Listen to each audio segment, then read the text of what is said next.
Chrysanthemum. The day she was born was the happiest day in her parents' lives. "She's perfect," said her mother. "Absolutely," said her father. And she was. She was absolutely perfect. "Her name must be everything she is," said her mother. "Her name must be absolutely perfect," said her father. And it was. Chrysanthemum. Her parents named her Chrysanthemum. Chrysanthemum grew and grew and grew, and when she was old enough to appreciate it, Chrysanthemum loved her name.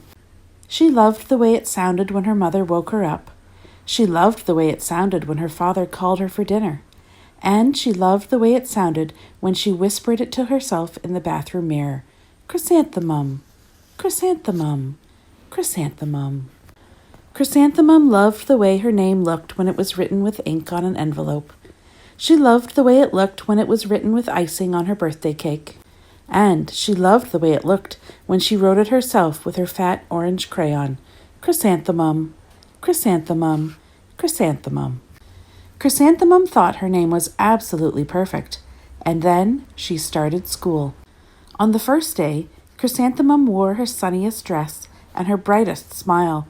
She ran all the way. "Hooray!" said Chrysanthemum. "School!" But when Mrs. Chud took roll call, everyone giggled upon hearing Chrysanthemum's name. "It's so long," said Joe. "It scarcely fits on your name tag," said Rita, pointing. "I'm named after my grandmother," said Victoria. "You're named after a flower." Chrysanthemum wilted. She did not think her name was absolutely perfect. She thought it was absolutely dreadful. The rest of the day was not much better. During nap time, Victoria raised her hand and informed Mrs. Chud that Chrysanthemum's name was spelled with 13 letters. "That's exactly half as many letters as there are in the entire alphabet," Victoria explained. "Thank you for sharing that with us, Victoria," said Mrs. Chud. "Now put your head down." "If I had a name like yours, I'd change it," Victoria said, as the students lined up to go home. "I wish I could," thought Chrysanthemum miserably. "Welcome home," said her mother. "Welcome home," said her father. "School is no place for me," said Chrysanthemum. "My name is too long. It scarcely fits on my name tag, and I'm named after a flower."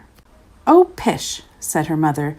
"Your name is beautiful, and precious, and priceless, and fascinating, and winsome," said her father.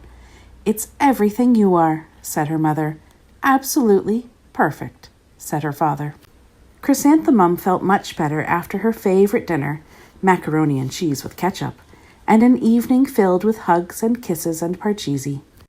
That night, Chrysanthemum dreamed that her name was Jane. It was an extremely pleasant dream. The next morning, Chrysanthemum wore her most comfortable jumper. She walked to school as slowly as she could. She dragged her feet in the dirt. "Chrysanthemum, Chrysanthemum, Chrysanthemum," she wrote.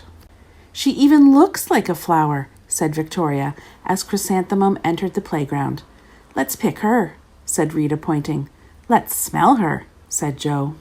Chrysanthemum wilted. She did not think her name was absolutely perfect. She thought it was absolutely dreadful. The rest of the day was not much better. During nap time, Victoria raised her hand and said, "A chrysanthemum is a flower.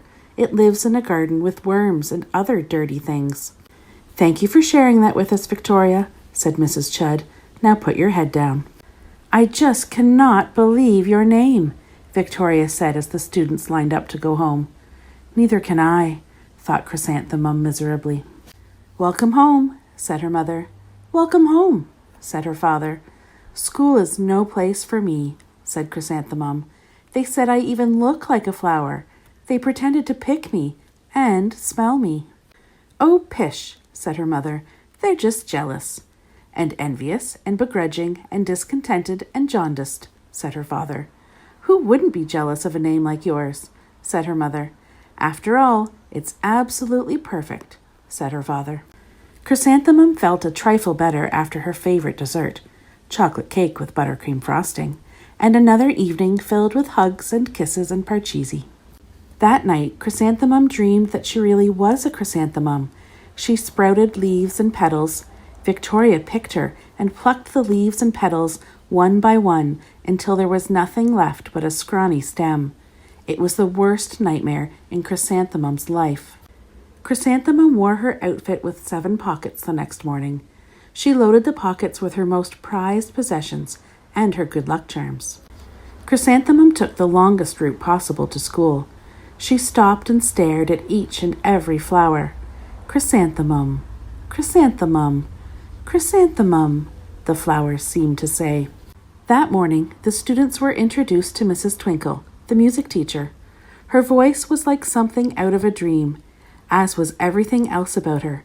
The students were speechless. They thought Mrs. Twinkle was an indescribable wonder. They went out of their way to make a nice impression. Mrs. Twinkle led the students in scales. Then she assigned roles for the class musical. Victoria was chosen as the dainty fairy queen. Rita was chosen as the spiffy butterfly princess. Jo was chosen as the all-important pixie messenger, and Chrysanthemum was chosen as a daisy. Chrysanthemum's a daisy! Chrysanthemum's a daisy! Jo, Rita, and Victoria chanted, thinking it was wildly funny. Chrysanthemum wilted. She did not think her name was absolutely perfect. She thought it was absolutely dreadful. "What's so humorous?" asked Mrs. Twinkle. "Chrysanthemum," was the answer. "Her name is so long," said Jo. "It scarcely fits on her name tag," said Rita, pointing. "I'm named after my grandmother," said Victoria. "She's named after a flower." "My name is long," said Mrs. Twinkle. "It is?" said Jo. "My name would scarcely fit on a name tag," said Mrs. Twinkle. "It would?" said Rita, pointing. "And," said Mrs. Twinkle, "I'm named after a flower, too." "You are?" said Victoria. "Yes," said Mrs. Twinkle. "My name is Delphinium, Delphinium Twinkle, and if my baby is a girl, I'm considering Chrysanthemum as a name. I think it's absolutely perfect." Chrysanthemum could scarcely believe her ears. She blushed, she beamed, she bloomed. Chrysanthemum, chrysanthemum, chrysanthemum. Jo, Rita, and Victoria looked at Chrysanthemum longingly. "Call me Marigold," said Jo. "I'm Carnation," said Rita, pointing.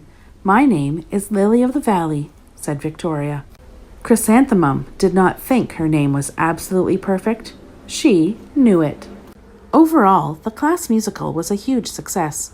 Chrysanthemum was absolutely perfect as a daisy. Victoria made the only mistake. She completely forgot her lines as the dainty fairy queen. Chrysanthemum thought it was wildly funny, and she giggled throughout the entire dance of the flowers. Eventually, Mrs. Twinkle gave birth to a healthy baby girl, and of course, she named her Chrysanthemum.